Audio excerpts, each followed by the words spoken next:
M. Kawaj says, be honest. How fucked is Gen Z because planning for my future seems unnecessary? Well, look at it this way.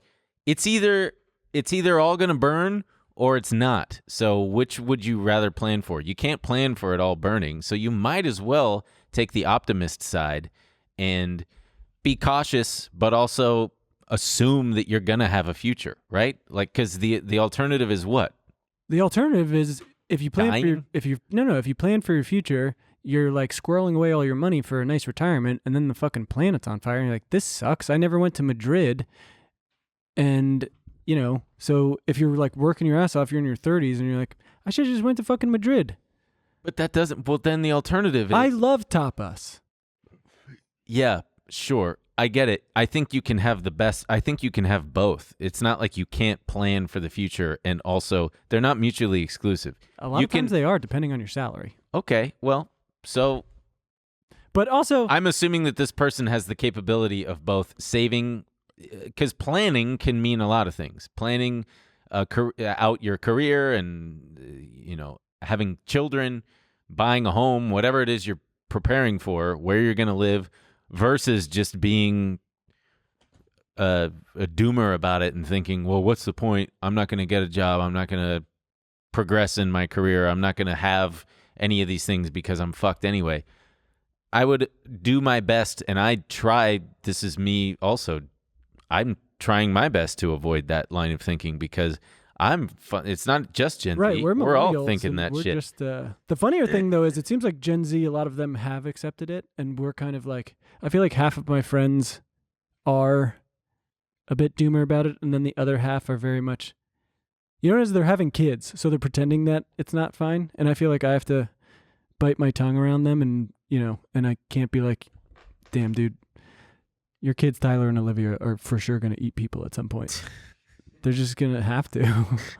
I know you don't want to think about that, but they're going to fucking eat people. And I agree. I think the same thing sometimes, but at the same time, I believe if you look back at all the things humanity has gone through, I mean, we are resilient.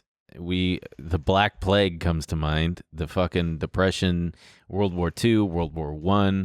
These are a lot of things that they're just images and text in just chapters in history books. But important to remember, millions of people did die during those things. Millions. And it could be you, M. Kawaj. And it felt like the world was ending multiple times to multiple generations. And it did for a lot of people. But not some, but it could be you. Yeah, it could be you. So I leave that decision to you. You wanna live fly by the seat of your pants and not plan for the future? I think that it's a coin toss, basically. It could be, who knows? You could wake up dead tomorrow. There could be a gamma ray burst that destroys the planet Earth, or not. Next question. There is no person who attributed to this one, but psychologically, do you think the energy put into trading isn't equivalent to money output? That is a fantastic question, and one I am looking forward to answer right now. Sorry. I'm a little tired. Also, you got to remember, Ben is Ben's biggest fan. What? Give me a break. No, you just laughed really hard at your joke. It wasn't a joke. I just was laughing at how dumb I am. Okay. See, people, I think you confuse that for the other thing, which is just, man, most often if I'm laughing at myself, unless there was a deliberate joke, which most... Never mind. Answer the question. What the hell is going on? Okay. It depends. It depends on how disciplined you are and how you regulate your emotions, because it can be very stressful and it takes time to learn to not be defeated and what's the word where you're catastrophizing. So it took me a long, long time. And honestly, the big difference for me was switching from trading my own account to joining a prop firm, because in your own account, whatever money you lose that day, it's gone the next day. your buying power has reduced by just that much. That can be psychologically damaging in many ways. Chief among them is, damn, I lost that $5,000 or $10,000. Now I've got to be even more careful today because I have that much less to work with today. And there you go. Versus with a prop firm, you lose $5,000 or $10,000, doesn't matter. Tomorrow, you still have the same amount of buying power until you, God forbid, lose whatever amount you initially put in. So if it's $5,000, you lose $5,000. Sorry, too bad, so sad. Please insert more money.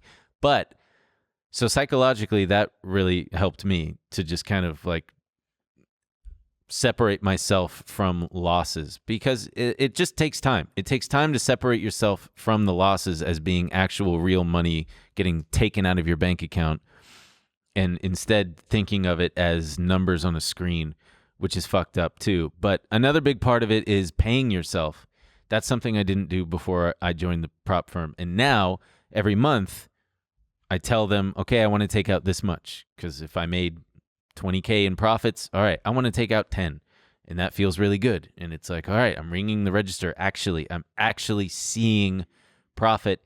And when I've taken out, let's say I've got 6 months of profit behind me and I have one bad month, it's a lot more easy to tolerate and just makes the whole thing easier.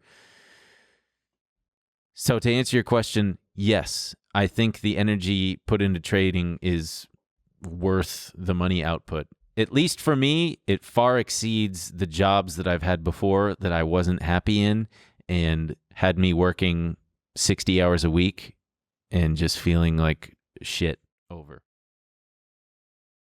It's a great answer. Is it? Yeah. Thank you. See, Cahn, are you guys also, you kind of look like a bully in a movie, I just realized. Shut up, bitch. Like with the... Shut up, bitch. Yeah, with the combo. With the combo. Like black jeans, black kind of denim jacket. You know who wears this exact jacket, I realized? One of the cronies, I forgot the bad guy, one of Gus Fring's cronies in Breaking Bad. Interesting. He wears this exact jacket. Easter egg. Are you guys actually friends? Please say yes. No, we are not. Yeah, no. This is a strictly professional relationship. I don't know Ben all that well. I don't know his last name. I refuse to get to know him. It seems to be a pretty good working relationship. He's asked me for drinks a couple times after shooting. I've said no. Yeah, because he wants to keep it professional. Yeah. I've seen him at some company parties and stuff. Yeah. I've seen him naked a few times, but that was also professional. We did travel to Japan together for 2 weeks, but also strictly professional there. And yeah, so no, not friends. Do I have every line and crack of his body memorized? Of course. Yes, but that is what coworkers do. That's work. That's a good coworker relationship. Co-captain relationship. That should answer it.